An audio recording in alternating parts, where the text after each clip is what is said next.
publiku i sad jedan robot mora izgurati drugoga, ja. Van bijele crte.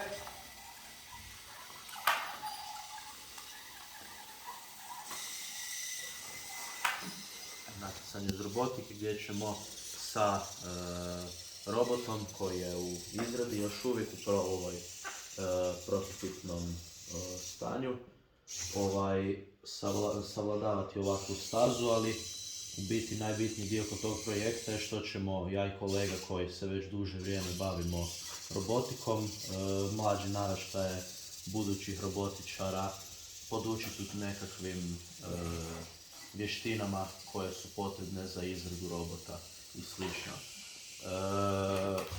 U tom duhu sve dijelove tih robota ćemo sami dizajnirati, izrađivati, šta treba 3D printat, što su nekakvi mehanički dijelovi koji trebaju biti malo čvršći ćemo sa CNC-om izraditi.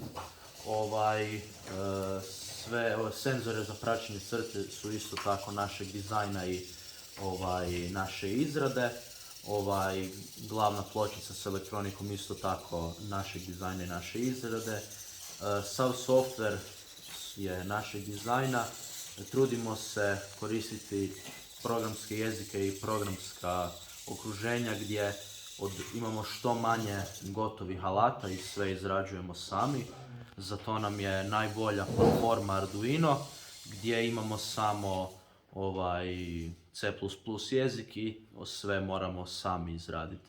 To nije uvijek najefikasniji, najbrži način za doći do cilja, ali pošto radimo na stjecanju nekakvih vještina koje se mogu u industriji i u nekakvom budućem poslu upotrijebiti, mislimo da nam je to najbolji put. Isto tako, ja i kolega kad smo prošle godine se pripremali za natjecanje, baš pošto smo imali dovoljno vještina tako sve od nule raditi, smo došli do zaključka da najfleksibilnije nam je tako dizajnirati, jer onda neke male promjene koje radimo, ostali dijelovi sustava možemo popratiti s promjenama i nemamo problema sa ovi senzori nisu prikladni onome, oni senzori onome, tako da kad sve radimo sami to je puno efektivnije i puno na kraju zna i brže biti gotovo, jer manje vremena se provodi na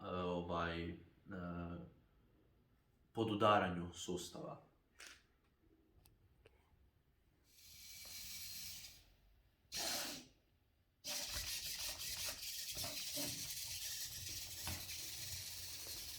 Evo ovdje neće moći.